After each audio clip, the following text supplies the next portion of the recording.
Pues ya es viernes y todos los viernes aquí nos encontramos en 7 días, Obed, con una semana muy peculiar. De pronto encima, el lunes, la víspera, pero el lunes mismo también, con 3 acontecimientos que involucran a los 3 poderes del Estado, a la República, y luego inclusive con la visita del secretario de Estado de Estados Unidos, Marco Rubio, y de repente la dinámica informativa como que se desinfló. Se bajó. Sí. Esto empezó muy intensa, como dices. O sea, en un día tuvimos sesión general del Congreso. Bueno, ya entran esta sesión, nuevo periodo ordinario de sesiones arranca. La nueva legislatura. No, periodo de sesiones. Sí, porque todavía es la misma legislatura del año pasado. Empieza el periodo ordinario de sesiones. La presidenta Claudia Sheinbaum Pardo rinde su primer informe de gobierno y asume el nuevo Poder Judicial de la Federación. Sí, lo hace la Suprema Corte de Justicia, pero también los diferentes magistrados de los diferentes tribunales, al igual que los distintos jueces de los distintos juzgados de distrito que estuvieron en las urnas en junio pasado. Sí, entonces es una semana que además la visita misma del secretario de Estado de Estados Unidos, Marco Rubio, generó particularmente en la oposición una expectativa de que pudiera hacer quedar mal a la presidenta de México y a su gobierno. Ocurrió exactamente lo contrario. En ese sentido también pienso es que le bajaron, los opositores como que se metieron abajo de las piedras porque pues quedaron una vez más en ridículo, y eso también le hizo bajar el nivel de actividad informativa. Y hemos llegado a este viernes, sí, con información, sin embargo, muy relevante, que por supuesto para eso existe este programa, 7 días, en la que hacemos una revisión importante del trabajo de nuestros compañeros de Sin embargo, en términos informativos y con materiales que pensamos son muy relevantes para que usted no pierda de vista en esta semana que está por concluir. Así es, Álvaro. De hecho, tuvimos ahí un despliegue de nuestras diferentes compañeras reporteras. Romina Gándara estuvo ahí en el primer informe de gobierno de la presidenta Claudia Sheinbaum, y nuestra compañera Montserrat Antúnez fue testigo de este acto simbólico de la entrega de los bastones de mando ahí en el Zócalo de la Ciudad de México, y posteriormente ingresó junto con los ministros cuando se abrió esa enorme puerta dorada que permaneció prácticamente cerrada en los 2 años de la presidencia de Norma Piña Hernández. Atestigua cómo se abre y sobre todo el mensaje que da el nuevo ministro presidente Hugo Aguilar Ortiz. ¿Te parece, Álvaro, si vamos a ver esta crónica? Me gustaría, antes de irnos ya directamente a los materiales, puntualizar algo que quizá no dimensionamos precisamente porque los acontecimientos que se presentan de manera de pronto vertiginosa hacen que pues vayamos quizá no dándoles la dimensión histórica que tienen. Pero estamos viviendo días realmente históricos, sin regatear, insisto, la palabra histórico, porque estamos iniciando en el caso del Poder Judicial de la Federación una era nueva, la era que le sigue a 3 décadas de la Suprema Corte de Justicia de la Nación y del Poder Judicial Federal, realmente de una etapa fundamental del neoliberalismo.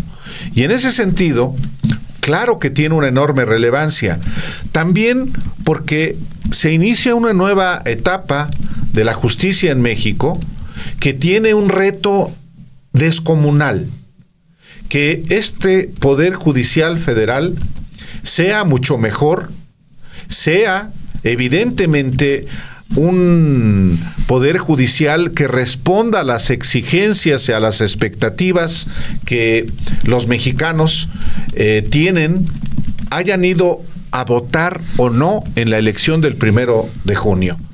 Y diría también, no podemos perder de vista que también en los poderes judiciales de los estados hay lógicas que es importante no perder de vista. De manera que, pues son días históricos. Es histórico el hecho de que por primera vez en 200 años de vida independiente, una mujer rinda su primer informe de gobierno. Nunca en la historia de México, ciertamente, por lo menos en la historia de vida independiente, una mujer había enviado un informe de gobierno, porque no había habido presidentas. Y va a ser una mujer, por primera vez en la historia, la que dé el grito de independencia el próximo 15 de septiembre en la noche. Entonces, pues no es cosa menor, ni siquiera lo veo como cosa menor, algo que puede ser muy rutinario, Obed, como es el inicio de una legislatura, de una sesión de Congreso General después de lo que ocurrió en el propio Congreso, en la sesión de la Comisión Permanente, con un porro, literalmente como es un porro, Alejandro Moreno Cárdenas contra el presidente del Congreso. Y que ahora la Cámara de Diputados sea presidida por una panista. Kenia López Rabadán. Dicen por ahí, es que Monreal le dio al PAN la presidencia de la mesa directiva de la Cámara de Diputados. No, es lo que establece la ley orgánica. Entonces, yo creo que es importante dimensionar todo en esta nueva etapa de México que estamos viviendo y que nosotros tenemos el privilegio de informarle a usted. Tal cual, me parece muy pertinente sobre todo esto que mencionas. Ya hablaremos también sobre esos actos multitudinarios que se dieron el fin de semana en la Ciudad de México, no ni podía salir con tanta gente que acudió a las marchas opositoras. A la resistencia. No, fue tremendo. Ya ahí haremos un repaso sobre... No, hombre, lo que pasa es que tú estabas viendo el maratón. Ah, con razón. No la resistencia. Pero bueno, eso más adelante lo hablaremos. También es parte de la normalidad, pues sí, Obed, que haya, que a mí me gusta mucho porque esa es también parte de mi biografía, que la gente tome las calles, que proteste. Y más cuando no están acostumbrados a hacerlo, está perfecto. Pues sí, entonces eso desmiente una vez más que hay una dictadura. Bueno, totalmente. Está bien. Ahora sí, los dejamos con esta crónica que preparó nuestra compañera Montserrat Antúnez. Minutos después de las 4 de la tarde de este 1 de septiembre del 2025, 8 ministros y ministras electas por primera vez a través del voto popular participaron en una ceremonia desde el Zócalo de la Ciudad de México, al frente de la Suprema Corte, en donde integrantes de comunidades indígenas les entregaron bastones de mando. Podamos guiarnos con el pensamiento. Iniciamos, si nos pueden apoyar, compañeros, quitarnos el sombrero, las gorras, si se pusieran de pie para que nos acompañen en esta ceremonia. Maestro Hugo Aguilar Ortiz, ministro presidente de la Suprema Corte de Justicia de la Nación.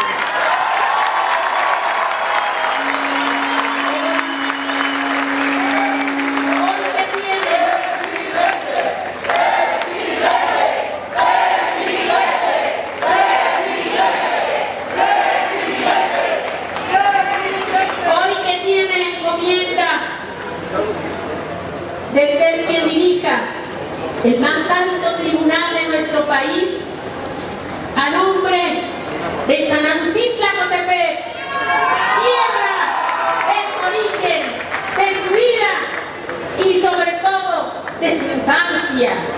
Este momento ya era justo para la población indígena y las comunidades afrodescendientes.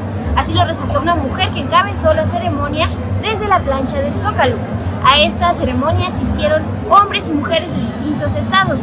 Un grupo con huipiles y guayaberas bordadas dijo las siguientes consignas: es un honor estar con Hugo hoy, tenemos mucho presidente y viva Oaxaca, de donde es originario el ministro presidente Hugo Aguilar.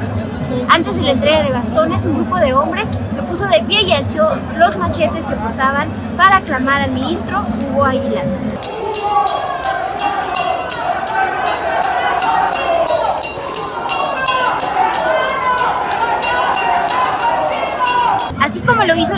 presidente Andrés Manuel López Obrador en 2018 y la presidenta Claudia Sheinbaum al asumir el cargo en 2024, este 1 de septiembre las ministras Sara Irene Herrerías, María Estela Ríos, Loreto Ortiz, Yasmín Esquivel, la ministra Lenia Batres, quien fue celebrada con la consigna Ministra del Pueblo, así como los ministros Irving Espinosa, Giovanni Mejía y Hugo Aguilar en representación de Arístides Guerrero, que no pudo acudir al acto porque se recupera de un accidente que sufrió el 23 de agosto. Hoy, las y los ministros recibieron de comunidades indígenas un bastón de mando.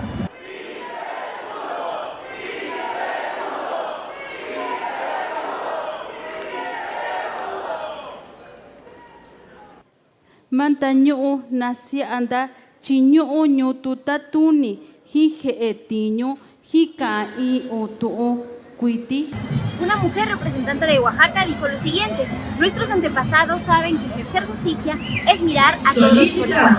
Esto antes de entregar el bastón de mando hecho de madera y adornado con listones de colores a la ahora ministro presidente Hugo Aguilar, quien en su mensaje describió a la Corte como una que es integrada por ministros y ministros del pueblo, porque por primera vez fueron electos mediante el voto. Aguilar describió el bastón que recibió como un símbolo de mando y servicio. Los bastones de mando fueron entregados por hombres y mujeres de Durango, Chiapas, Sonora, Quintana Roo, Veracruz, Jalisco y Oaxaca. Este bastón de mando simboliza esa gran diversidad que nosotros somos. Este bastón de mando encierra un poder ancestral que deviene de nuestros antepasados, quienes saben que ejercer justicia es mirar a todos por igual. Nosotros somos los ministros y las ministras del pueblo. Somos los ministros y las ministras del pueblo porque hemos cumplido y estamos aquí por mandato del artículo 39 de la Constitución Federal. Este artículo tiene un precepto hermoso para el pueblo de México. El artículo 39 dispone que la soberanía reside esencial y originariamente en el pueblo. Todo poder surge del pueblo y se instituye para su beneficio.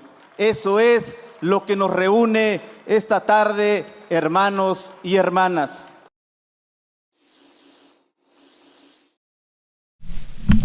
Álvaro, el lunes precisamente, sabiendo que era un día clave en el cual se iba a dar la llegada de una nueva corte que llega a ese momento a través del voto popular, luego de una reforma judicial que, aunque muchos insistan que fue un engaño, además, ciertamente se trató de parte de con lo que llega el gobierno de Claudia Sheinbaum Pardo con este plan C anunciado por el presidente Andrés Manuel López Obrador. De ahí que, recordemos, Claudia Sheinbaum Pardo es hasta ahorita quien más votos recibe, 36 millones de votos en esta jornada electoral, y lo hace también sabiendo que Morena necesitaba esta mayoría calificada para poder cambiar la Constitución. Ya después hay discusiones ahí secundarias que quieren hablar de una sobre representación y demás, cuando los hechos pues ya se ha demostrado pues, simple y sencillamente que se aplicaron los mismos criterios que se llegaron a aplicar cuando el PRI estuvo en su momento en el poder. 2015, por ejemplo. Exacto. Entonces, 2012, 2009. O sea, es algo que ya había pasado, ¿no? En fin, aquí el chiste es qué tipo de corte es la que sale, qué había en esa corte que se queda atrás, y fue un texto que va elaborando también la unidad de datos, en este caso, sobre ese poder judicial que se va y sobre todo el nuevo que llega con los desafíos que tiene de frente, Álvaro. Sí, es una herencia de corrupción, es una herencia de denegación de la justicia, es una herencia de privilegios, es una herencia de una justicia parcial, es una herencia importante que, por eso decía yo hace rato, esta nueva corte y este nuevo poder judicial de la Federación tienen un reto fundamental. Precisamente para eso se hizo la reforma y para eso se creó un nuevo poder judicial de la Federación. Pero pues debe desterrar este nuevo Poder Judicial viejas prácticas, y este es un trabajo efectivamente de la unidad de datos que le presentamos a usted hoy, porque pues apenas están cumpliendo en los hechos el día de hoy, Obed, 3 días, pues, martes, miércoles y jueves. Sí. Hoy cumplirían el 4º día después de que el lunes rindieron protesta hasta la noche los nuevos ministros de la Corte. Es pertinente saber a lo que se enfrentan. Totalmente. Vamos a ver este trabajo que hizo nuestro compañero Arturo Daen. Y regresamos.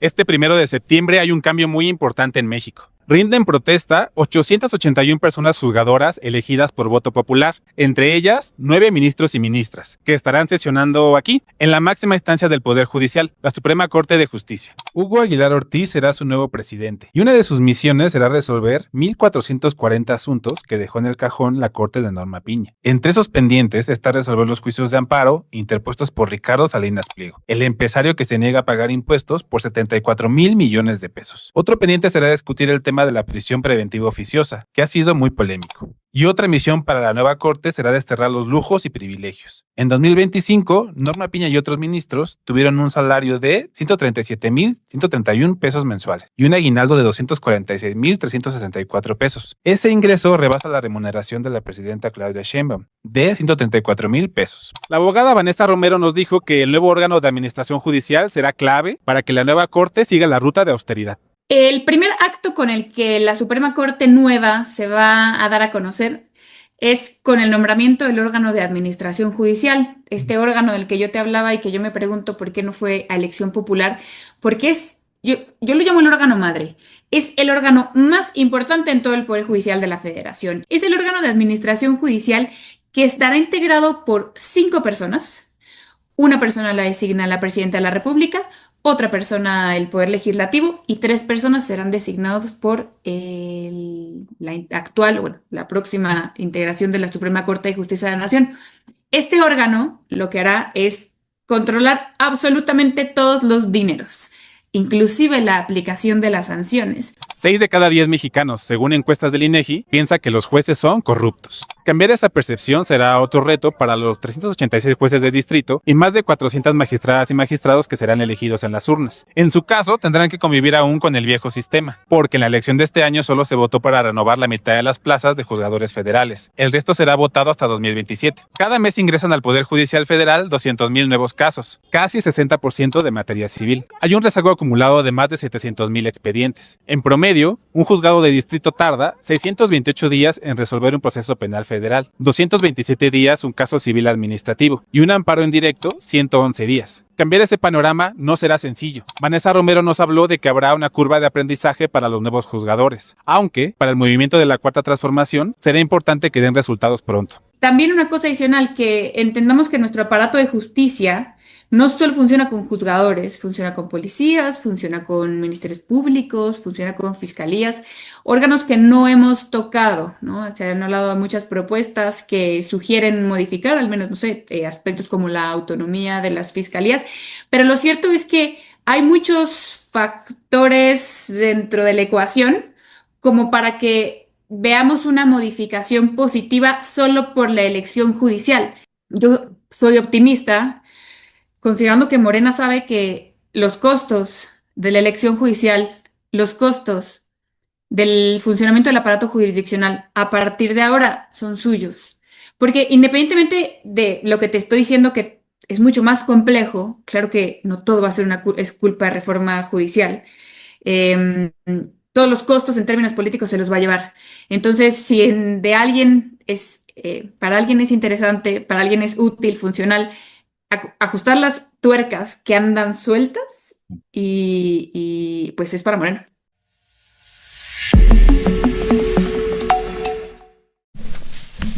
Pues bien, Álvaro, ahí está este trabajo que hace nuestro compañero Arturo Daen en la unidad de datos que encabeza nuestra compañera Daniela Barragán.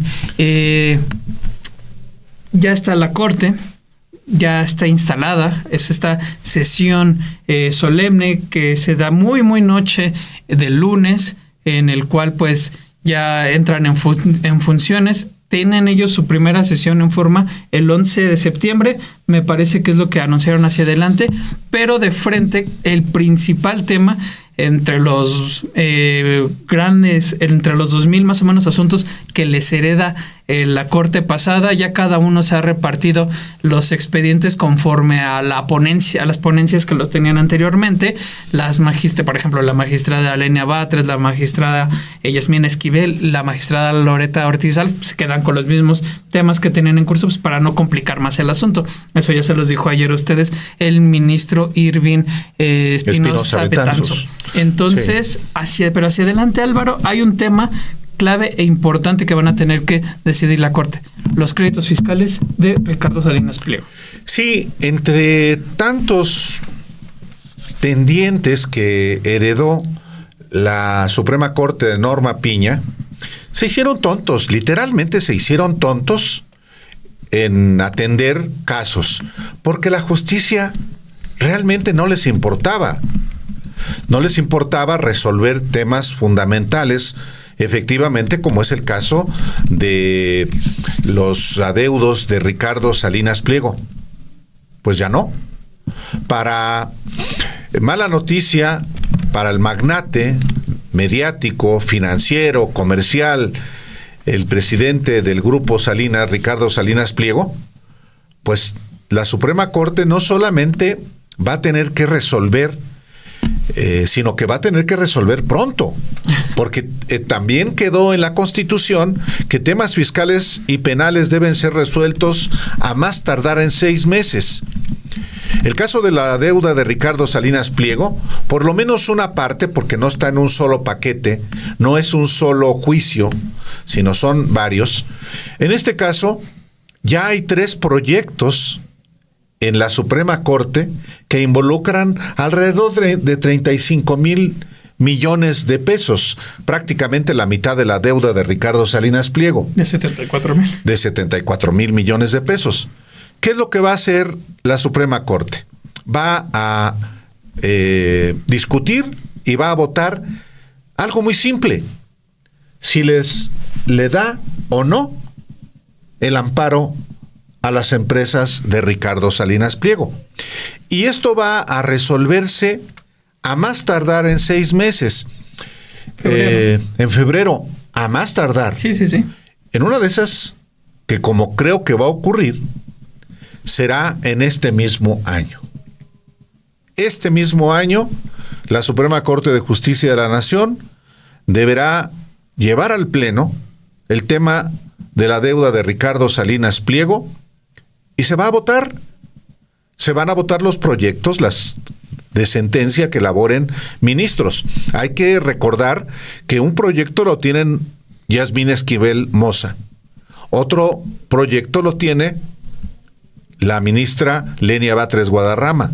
Y otro proyecto, el más voluminoso económicamente hablando, es el que planteó el ministro ya en retiro, Alberto Pérez Dayán. Bueno, estos podrían inclusive atenderse en conjunto. Ya se verá, pero pues es una muy mala noticia para Ricardo Salinas Pliego, que ya por eso ha intensificado el tono de sus críticas a la Suprema Corte, a la presidenta Claudia Sheinbaum, y bueno, también, como aquí le hemos informado, ha dejado ver que quiere ser candidato a la presidencia de México en el 2030. Bueno, está en todo su derecho. Y, sin embargo, Obed, pues es el tema de Ricardo Salinas Pliego uno de tantos asuntos fiscales que debe resolver esta Corte y tantísimos asuntos que dejó pendiente la de Norma Piña. Así es, entre ellos, por ejemplo, el tema del arraigo, que es otro tema que se hereda de la corte pasada, bueno, prisión preventiva oficiosa. Exacto, más bien ya no existe, que es prisión preventiva oficiosa. Es un tema que va a tener que discutir esta corte, al igual que otros adeudos créditos fiscales que tienen empresas, entre ellos el de Movistar y de otros contribuyentes que se han amparado ante la justicia. Sus casos llegaron en ese sentido hasta la corte, que también tendrá que resolverlos. Sobre esto habla este trabajo, este reportaje que hizo nuestra compañera Dulce Olvera. Vamos a verlo y regresamos en un momento. La nueva Suprema Corte de Justicia de la Nación heredó más de 1.500 asuntos no resueltos por los ministros salientes, entre ellos los adeudos fiscales del empresario Ricardo Salinas Pliego por 26,000 millones de pesos ante la Corte de los 74,000 millones de pesos totales y el de Movistar por 4,000 millones de pesos, así como el uso de la prisión preventiva oficiosa. Los 9 ministros y ministras acordaron que determinarán el turno para resolver los casos con un sistema automatizado y aleatorio, y no de manera discrecional como antes se decidía. La norma judicial los obliga a resolver casos en un plazo no mayor a los 6 meses para evitar que se archiven, como ocurrió con el adeudo fiscal de Electra en manos del ministro en retiro Luis María Aguilar. El analista jurídico Luis Tapia planteó que aún falta por aclarar a partir de cuándo se cuentan los 6 meses y si hay suficientes recursos materiales y humanos para cumplir esos plazos. También dijo, se debe exigir a cada ministro y ministra que una vez que se le asigne un asunto, defina cuánto tiempo se va a tardar en presentar un proyecto. La Corte debería tener criterios públicos y claros sobre cómo ordena la discusión de los asuntos, en la medida en que llegan, en la medida, porque hay unos para los que tienen plazos fijos en temas electorales que tienen que resolverse en fechas específicas y uno lo entiende, pero hay otros donde uno no queda claro por qué. Pasó con el tema de los asuntos de militarización de la seguridad cuando la presidencia de Saldívar, y también se tiene que exigir a cada ministro y ministra que una vez que se le asigna un asunto, cuánto tiempo se va a tardar en presentar un proyecto. Entonces, esos son temas que están que permiten que cada quien haga su propio ataque e interpretación de cuánto se demora un asunto. Entonces, para que haya claridad para todo el mundo, que se sepa cuáles criterios se utilizan para que la presidencia construya la agenda de casos y que se decida cuánto tiempo tiene cada ministro y ministra para presentar proyectos a partir que se le asignan asuntos. A los tribunales colegiados se les controla muchísimo sobre eso y resulta que la Suprema Corte, el órgano que tiene que estar más vigilado, no. Eso es un asunto que debe estar pendiente. Los nuevos plazos a mí me parecen incompletos si no hay una claridad sobre a partir de cuándo se cuentan los 6 meses y si no hay suficientes recursos materiales y humanos para cumplir los plazos. Porque ahí lo que dice la reforma constitucional es que si no se termina en el plazo correspondiente, se deberá informar las razones al Tribunal de Disciplina Judicial. O sea, la Corte no está sometida al Tribunal de Disciplina Judicial, para empezar. Y lo que puede pasar en la práctica es que el Tribunal de Disciplina Judicial va a tener miles de oficios de juzgados diciéndole no pude terminar en 6 meses porque no están las pruebas, porque tengo imposibilidad material, porque hay demasiado trabajo, porque las autoridades no han rendido los informes. O sea, hay una gran cantidad de razones por las cuales no se cumplen los plazos. La nueva Corte heredó la resolución de 15 asuntos relacionados con deudas fiscales por más de 47,000 millones de pesos, incluyendo el de Grupo Salinas por 26,000 millones de pesos, parte de los 74,000 millones de pesos que litiga en otros tribunales, y el de Movistar por 4,442 millones de pesos. La ministra Lenia Batres y la presidenta Claudia Sheinbaum afirmaron que el ministro en retiro, Javier Lainez Potisek, propuso otorgar una deducción fiscal a la Telefónica tras una fusión corporativa en 2014 con la empresa de comunicaciones Pegaso, pero Batres rompió el quórum de la segunda sala para aplazarlo a esta nueva corte. Sobre el asunto de prisión preventiva oficiosa, al menos 3 ministras, Batres, Yasmín Esquivel y Loretta Ortiz han mostrado estar a favor de que esta figura se mantenga porque argumentan los delitos específicos en los que se usa están en la Constitución. No obstante, hay una sentencia de la Corte Interamericana de Derechos Humanos que ordena al Congreso mexicano reformar la Constitución sobre prisión preventiva para evitar violaciones a derechos humanos. La Suprema Corte decide qué casos atraer a partir de controversias o acciones de inconstitucionalidad promovidos por órganos como la CNDH, la Fiscalía General de la República, partidos políticos o bien amparos de revisión presentados por la ciudadanía ante juzgados. Para una mejor distribución de los asuntos atraídos, la nueva Suprema Corte ordenará el turno de manera aleatoria. También remitirá algunos a tribunales colegiados, tribunales regionales o juzgados de distrito y realizará audiencias públicas donde pueda participar la ciudadanía, expertos en materias específicas, organizaciones, pueblos y comunidades para expresar sus argumentos. Y es que hasta antes de la reforma judicial, los ministros decidían de manera discrecional si atraían casos y el orden de atención de los asuntos.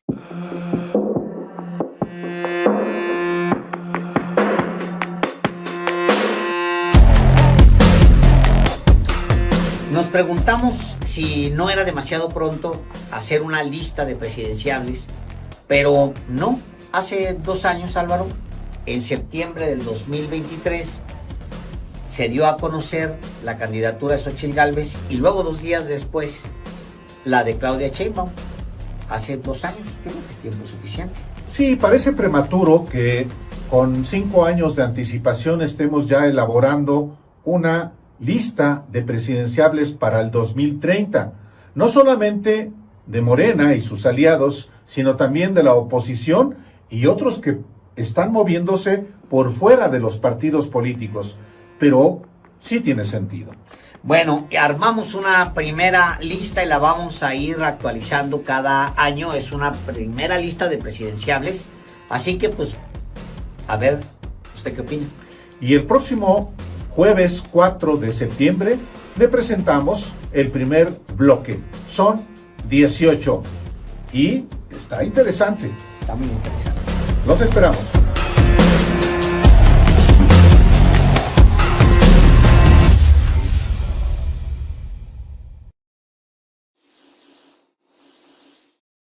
Viendo este promocional, si no ha tenido oportunidad de ver el programa que hicieron ayer Álvaro Delgado y Alejandro Páez Varela, no se lo pierda. De estos 18 personajes de 2025, algunos con material presidenciable, en una lista que van a estar elaborando año con año.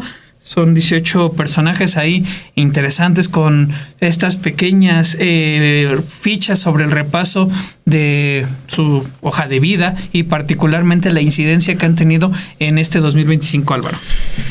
¿Qué político no quiere ser presidente de México? Mujer y hombre. Pues todos. Unos tienen más potencial que otros, pero bueno, también dicen, es muy pronto. No ha cumplido la presidenta ni 1 año en la presidencia. Pues sí, pero todo comienza, es la disputa por el poder, es permanente. ¿Es que le quieran hacer sombra a la presidenta? No, hombre, la presidenta, ¿qué le va a hacer sombra? ¿Quién puede tener posibilidades de presidir México? Quien acredite no solamente capacidad, que acredite trabajo, que acredite honestidad, que acredite que está dispuesto efectivamente y que tiene obviamente elementos para llegar al cargo, que tiene con qué. Entonces, el viejo tapadismo, el dedazo y además las formulaciones de análisis del pasado son eso, en el pasado. Hay que discutir absolutamente todo. Como discutir lo que todavía nos cuesta y nos van a seguir costando los ministros que se acaban de ir y los ministros que se fueron hace muchos años. Es un dineral. Los ministros que corrió Zedillo. Bueno, los ministros que corrió Zedillo hace 30 años siguen cobrando. Uno de ellos, por ejemplo, ese caso siempre lo hemos dicho ahorita, que es por ejemplo, Diego Valadez, procurador ahí con Carlos Salinas también.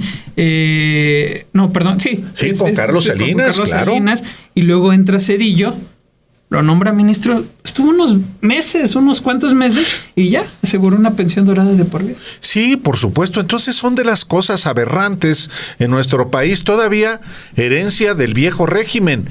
Esto hay que cambiarlo y eso es parte de lo que el ministro presidente de la Corte, Hugo Aguilar Ortiz, anunció justamente prácticamente a la medianoche de este lunes, cuando pronuncia el primer discurso como ministro presidente de la Corte. Es de lo primero que anuncia. Nosotros nos vamos a reducir los saldos por debajo de lo que gane la presidenta Claudia Sheinbaum Pardo. No solo eso, vamos a revisar porque hay ministros en retiro que siguen teniendo percepciones mayores a las que establece la ley. De entrada, pues los que se fueron, los 8 ministros que se fueron de esta Corte que presidió hasta su final, Norma Piña Hernández, pero también los que ya se habían jubilado antes, desde el 95 hacia adelante, y como dices, los de esa Corte que era gigantesca, que deshace Ernesto Zedillo en este golpe a un poder.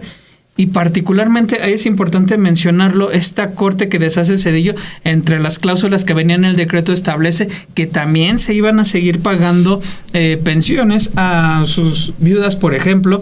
Hasta hace unos años había unos casos ahí que seguía desembolsando a las viudas de los ministros que habían conformado esta Corte previa al cedillazo que se dio ahí en el 94 y que empieza a finales del 94 y inicios del 95, Álvaro. Pues le presentamos a usted este trabajo sobre estas pensiones doradas que disfrutan ministros en retiro, incluyendo los que acaban de irse con Norma Piña y los que corrió Ernesto Zedillo. Es un trabajo de nuestra compañera Nora Nancy Gaspar Recendis y se lo presentamos ahora.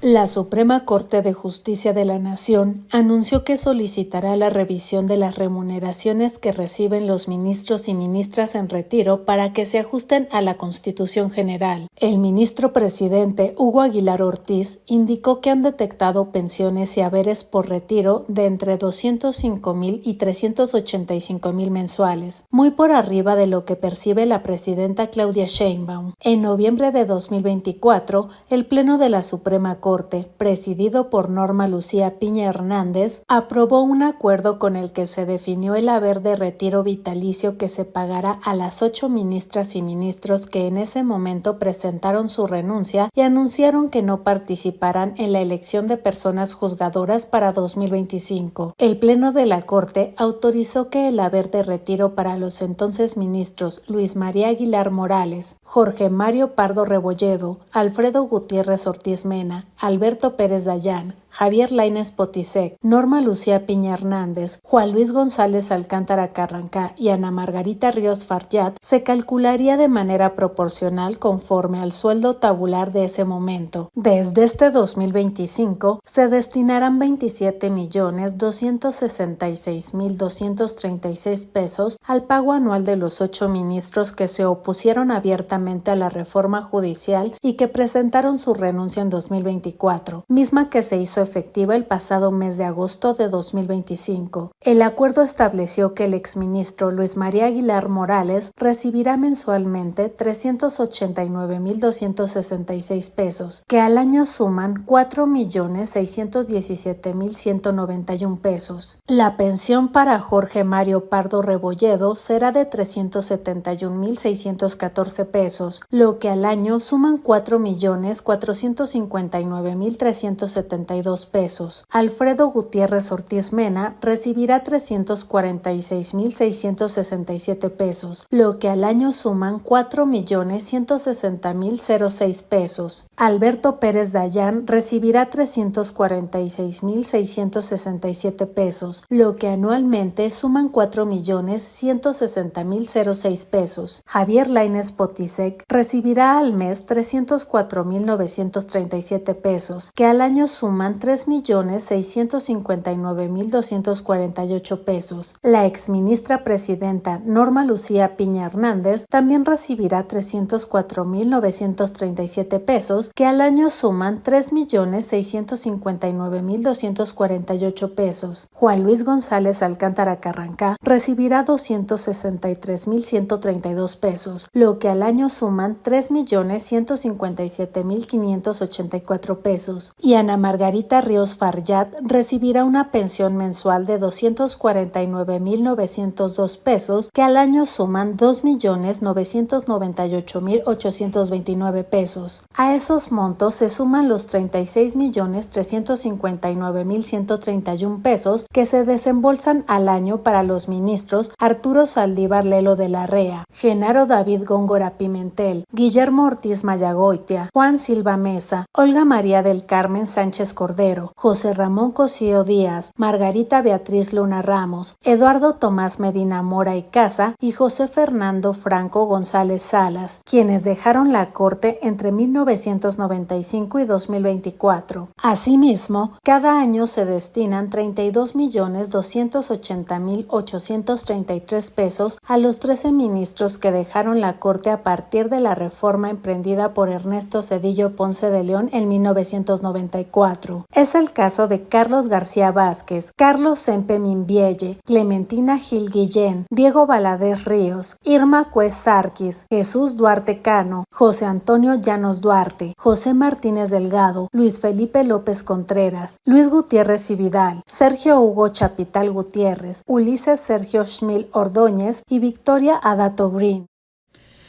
El miércoles es cuando llega el Marco Rubio, el secretario de Estado de Estados Unidos, tiene llega el martes, tiene el encuentro el miércoles con la presidenta Claudia Sheinbaum Pardo en plática bilateral. Ahí está el canciller Juan Ramón de la Fuente. Toda la oposición estaba ahí, esta oposición de Alejandro Moreno Cárdenas, está Lili Telles García ahí. Desde días pasados han estado pidiendo que venga a Estados Unidos a salvar de la dictadura, han llamado al intervencionismo, han hablado sin fin de cosas en cuanto al estado en el que se encuentran las relaciones bilaterales con este país. Nosotros vimos cómo va llegando Marco Rubio el miércoles allá a Palacio Nacional. Hay unos 2-3 personas que traían sus pancartas de SOS, no sé, bueno, ahí llamando el intervencionismo de Marco Rubio. Digo, es una anécdota más en todo lo que ha sucedido en los últimos días. Y sale Álvaro, da su mensaje y habla de cooperación con México como no se había vivido con ningún otro país.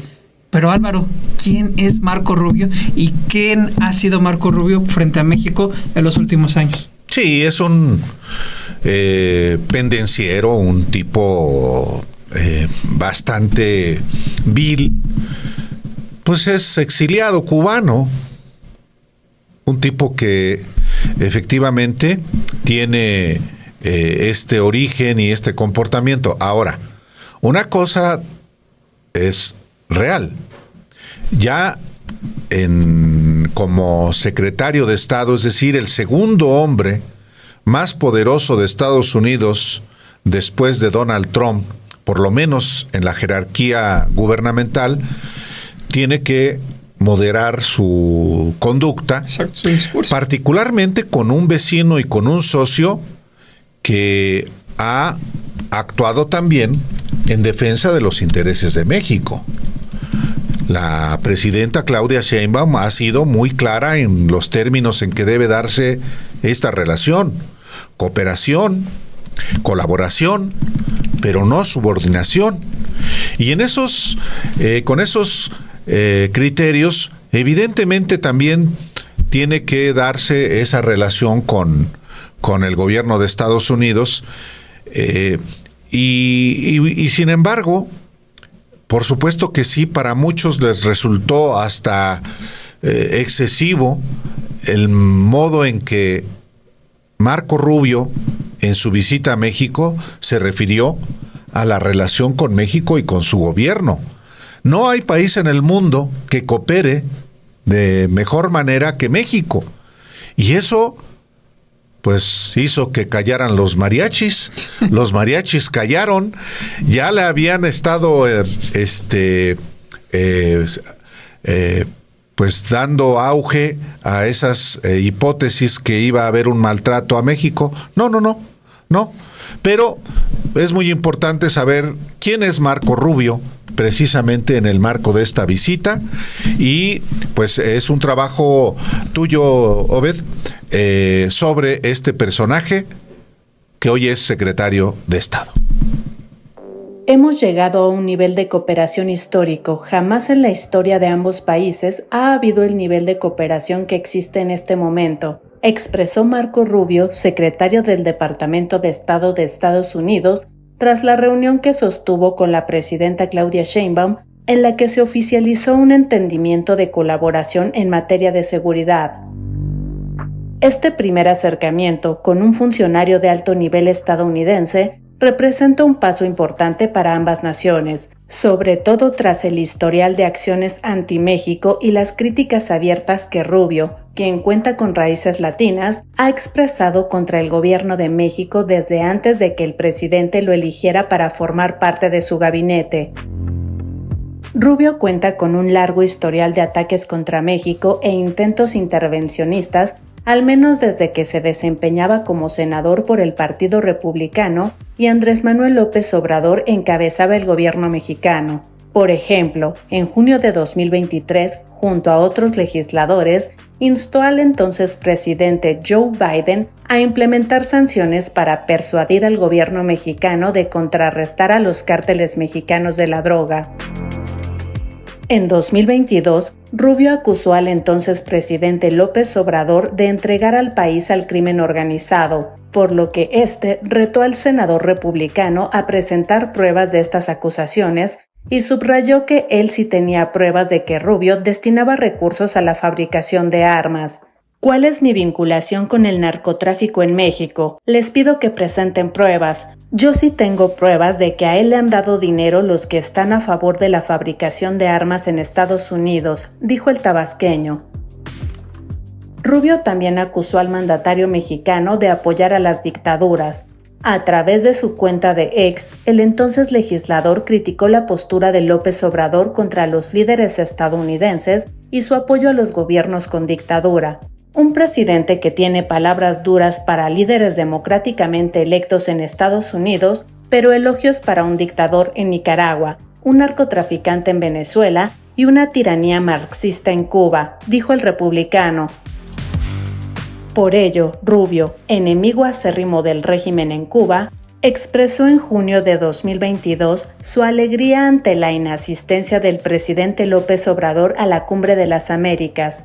Me alegra ver que el presidente mexicano, que ha entregado secciones de su país a los cárteles de droga y es apologista de la tiranía en Cuba, un dictador asesino en Nicaragua y de un narcotraficante en Venezuela, no estará en Estados Unidos esta semana, dijo en ese momento.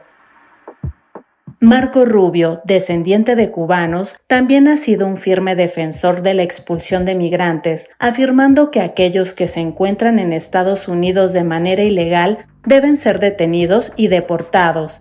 Además, ha buscado que se implementen sanciones más duras contra quienes simpatizan con Cuba, entre ellos los gobiernos de Nicaragua y Venezuela. Yo estoy triste. Sí, sé que sigues triste por eso. Frustrado, porque la verdad yo sí tenía una expectativa, algo que alegraba mi corazón, y finalmente eso no se cumplió. Margarita Zavala Gómez del Campo no fue presidenta de la mesa directiva de la Cámara de Diputados. Y no solamente a mí me privó de momentos de gozo, sino al país entero. Sí, claro. En su lugar ha quedado Kenia López Rabadán, pues más o menos del mismo nivel, pero no es lo mismo. No es lo mismo, Obed. Margarita Zavala buscó ser presidenta de la mesa directiva de la Cámara de Diputados por el próximo año, no. Y bueno, lo que sí es que le alegró la vida a un número, iba a decir importante, de asistentes, pero fueron un puñito. Un puñado. Un puñado de mexicanos que tomaron las calles el domingo como parte de la resistencia al régimen dictatorial de Morena y de Claudia Sheinbaum. Fueron convocados por la alcaldesa de Cuauhtémoc, Alessandra Rojo de la Vega. Esta resistencia que contó con liderazgos del tamaño, de la talla, efectivamente, de Margarita Zavala y de Claudio X González. Pero tampoco juntaron mucho más que las quesadillas de mi tía Petra. Muy poquitos en el Paseo de la Reforma el domingo, que muchos se confundieron que pues, era el maratón de la Ciudad de México y asistieron al Paseo de la Reforma, donde fueron reunidos la resistencia a la dictadura. Sí, no, yo pensé que hablabas de eso cuando dijo, salieron varios, pero no, ya después vi que era el maratón y que la otra era la concentración, marcha de la resistencia que encabezó Alessandra Rojo de la Vega. En esta foto, o sea, tampoco son originales en ese sentido. De esta foto que me estás enseñando, del meme que quieren ahí Alessandra Rojo de la Vega desde una foto aérea, queriendo emular lo que fue en su momento Andrés Manuel López Obrador, que evidentemente fue una marcha multitudinaria en la que se tardó no recuerdo cuántas horas en llegar al Zócalo de la Ciudad de México. Y bueno, Alessandra ahí queriendo hacer lo mismo. En esta foto que te decían, ni siquiera nadie la ve. O sea, todos ahí dispersos, ahí 2, 3 celulares tomándole foto. Ni en eso son originales en relación de pues buscar sus propios símbolos, sus propias imágenes, ¿no? Sí. Siempre queriendo ahí, queriendo imitar, queriendo copiar en estas cuestiones. Y de hecho, ¿sabes quién fue en esta marcha? Nuestro compañero Arturo Daén, y tuvo la fortuna de poder entrevistar a Margarita Zavala y a Claudio X. Yo quiero ver a Margarita Zavala, ya que no fue presidenta de la Cámara de Diputados, pero por lo menos vamos a escuchar la elocuencia de sus palabras. Pues vamos a verlo. Señor, buenas tardes. ¿Por qué viene a la manifestación de hoy? ¿Por qué la resistencia? Pues la resistencia porque hay desgobierno y porque hay una lógica autoritaria de parte del oficialismo que debemos de resistir desde la ciudadanía. ¿Tú compartes el diagnóstico de que se avanza una dictadura, se avanza un escenario como el de Venezuela, Cuba? Pues desafortunadamente sí pretende Morena dar esos pasos. Ya nos quitaron los contrapesos del legislativo, del judicial, los organismos autónomos, y ahora inclusive van por una reforma electoral para tener más concentración de poder, y la están haciendo desde el poder. No es una reforma electoral que plantean como plural, sino desde el poder para concentrar más poder. ¿Alessandra Rojo puede aglutinar a la oposición como al 27? Bueno, pues ella está cumpliendo una función como alcaldesa, y yo creo que lo está haciendo muy bien, y por otro lado se ha convertido también en una de las impulsoras de la resistencia. Entonces me parece muy importante. Todos los que estemos a favor de la democracia y de la libertad debemos de estar en una lógica de resistencia. Y por último, hay muchas críticas, pero también está el hecho de que 13.4 millones salieron de la pobreza. ¿Qué dice usted ante ese logro de Morena? No, me da mucho gusto que haya habido ese avance. Lo importante es convertirlo en una lógica sustentable. Esto se logró a base de apoyos sociales y de incrementos a los salarios, y eso tiene un límite, y lo celebro, me da mucho gusto, pero también ha significado que hay un descuido total de la seguridad, de la salud, de la educación, de la infraestructura, de todos los servicios básicos que deben de tener los mexicanos. Alguien decía por ahí, Morena da con una mano y arrebata con dos. Entonces, me temo que se trata de algo así. Es un avance que celebro, pero que hay que convertir en sustentable con el tiempo, y creo que Morena no tiene las políticas correctas para verdaderamente dejar atrás la situación de subdesarrollo que tiene nuestro país. ¿Y el PRI y el PAN sí las tuvieron o las han tenido? Pues mire,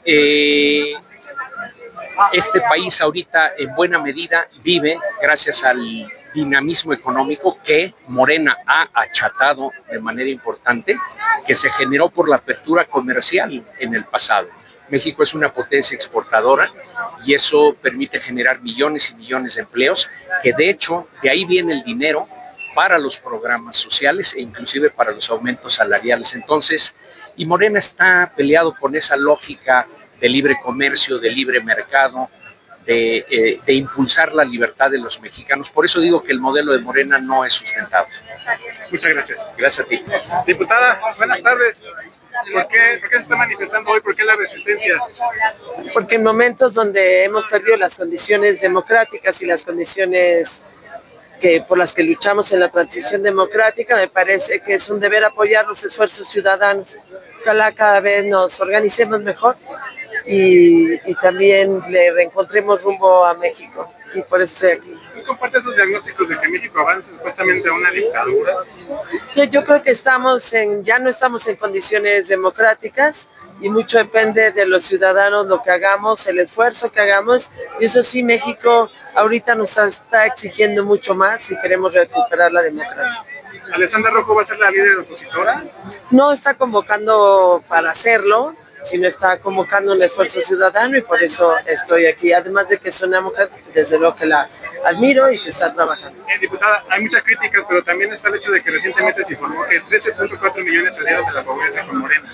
Sí, desde luego hay una pobreza que se ha superado y eso no hay que negarlo en términos de ingresos, pero yo volteo a ver las carencias de salud y en eso hay un enorme retroceso, y las carencias de educación y hay un enorme retroceso. Entonces, sin negar lo otro, sí hay que estar claros en todo lo que tenemos que trabajar y que no se trabaja y abandonan.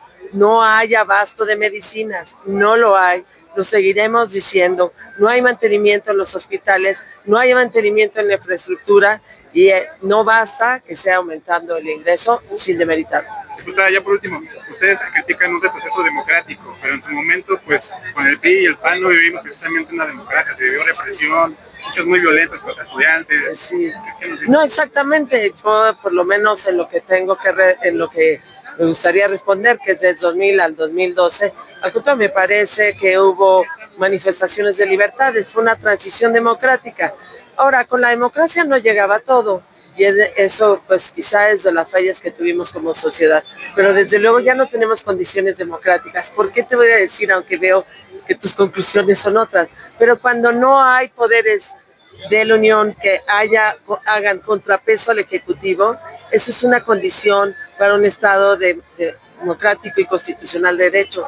Cuando se restringen libertades desde la ley, cuando no se estudian bien los procesos, cuando además monopolizas todos los dichos y toda la verdad, cuando desaparecen todos los contrapesos, no hay democracia, no hay condiciones. ¿Cuando gobernó Felipe Calderón había democracia y contrapesos? Sí, sin duda, cuando estaba Fox también, y bueno, desde luego tenían nada más un Congreso que no tenía la mayoría calificada ni absoluta, pero incluso creo que los esfuerzos de la transición democrática los podemos llevar, pues, antes. Me parece que también de la reforma electoral de 1996, pues bueno, fue ya marca un punto de inflexión para términos más democráticos. Somos un país que nos cuesta trabajo vivir en democracia, vamos por ella. Muchas gracias, diputada. Gracias. Están regañando por ponerles a Margarita Zavala y a Claudio X González, pero también entiéndanme, no quedó como presidenta de la Cámara de Diputados. Bueno, en realidad, más allá de la ironía, pues es que eso es la oposición hoy. En buena medida, Margarita Zavala emblematiza lo que es la oposición en México. Lo mismo Claudio X González. Convocan pues a movilizaciones a las que tienen el perfecto derecho, hacen uso de la garantía constitucional. La diferencia es si no pudieran hacerlo, entonces ahí sí estaríamos hablando de una dictadura. Tal cual. Y sabes, Álvaro, es interesante cómo ves estas figuras dentro de la oposición que ciertamente no están siendo su papel desde la oposición, y uno de los principales obstáculos que tiene que estar lidiando, por ejemplo, Morena, la 4T, el movimiento, como lo llaman ellos, es dentro de la propia Morena. La presidenta Claudia Sheinbaum Pardo, cuando llega a la presidencia, anuncia desde sus primeros directrices de lo que iba a ser su gobierno. Entre los puntos, estos 100 puntos, nombra que va a acabar con la reelección. Dice, desde un inicio, es algo que no tendría por qué ser y se retomó en estas épocas del prianismo, y particularmente esta reforma contra el nepotismo para que los gobernadores no coloquen a hermanos, a sus parejas, a sus esposas, a sus esposos, una vez que ellos culminen su mandato. La reforma pasa, pero pasa porque se mete esta cláusula de que no sea en 2027, sino hasta 2030. Lo que dice la presidenta, bueno, ya lo sacaron, yo espero y que el movimiento donde provengo lo acate como yo lo pedí, que fuera desde 2027. Pasa en febrero, sale Morena en su consejo, acuerda que es una disposición que tienen que cumplir todos los candidatos en 2027. Todo esto lo digo porque Saúl Monreal, hermano del actual gobernador David Monreal, quien a su vez es hermano del actual diputado, ex senador, ex gobernador de Zacatecas, Ricardo Monreal. Saúl Monreal ha dicho casi muy en los términos en los que habla su hermano Ricardo Monreal, de una conspiración, de que están contra de él, que son tiempos difíciles y demás, pero que él no se va a bajar. Que casi dice que si él se baja, están en peligro de perder Zacatecas Morena. Sí, amenaza con que podría irse por su cuenta, y obviamente estaría experimentando la ruptura con Morena para ser candidato del Partido del Trabajo y del Partido Verde. Partido Verde, por cierto, que gobierna San Luis Potosí en coalición con el Partido del Trabajo, y que hace 6 años Morena postuló a una candidata que provenía del gobierno que iba a ser sustituido y la abandonó porque en realidad se favoreció a Ricardo Gallardo, el actual gobernador, que ahora quiere dejar a su esposa como sucesora. La senadora Ruth González. Y hay una rebeldía de Saúl Monreal y de Ricardo Gallardo, digamos personalizadas así, pero es una rebeldía mayor. ¿Es una rebeldía con causa? No. La causa es solamente personal y facciosa.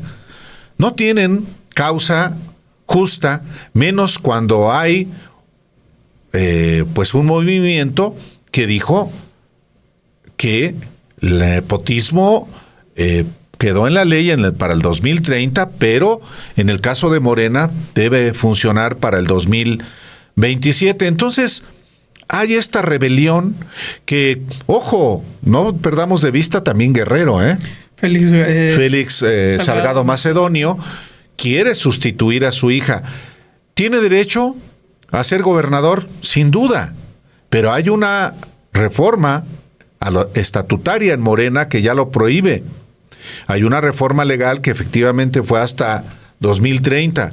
Entonces, hay que estar muy pendientes de esto, y este trabajo, Obed, es justamente sobre estos rebeldes sin causa dentro de Morena.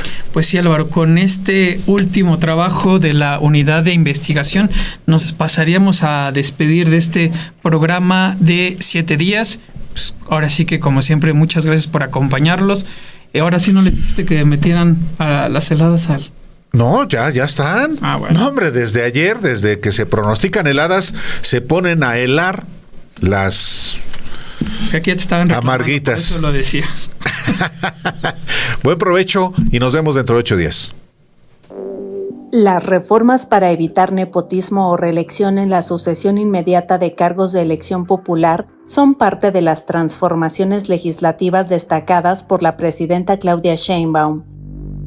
Para lograr ser aprobada la reforma contra el nepotismo, el Congreso acordó implementar estos cambios hasta 2030.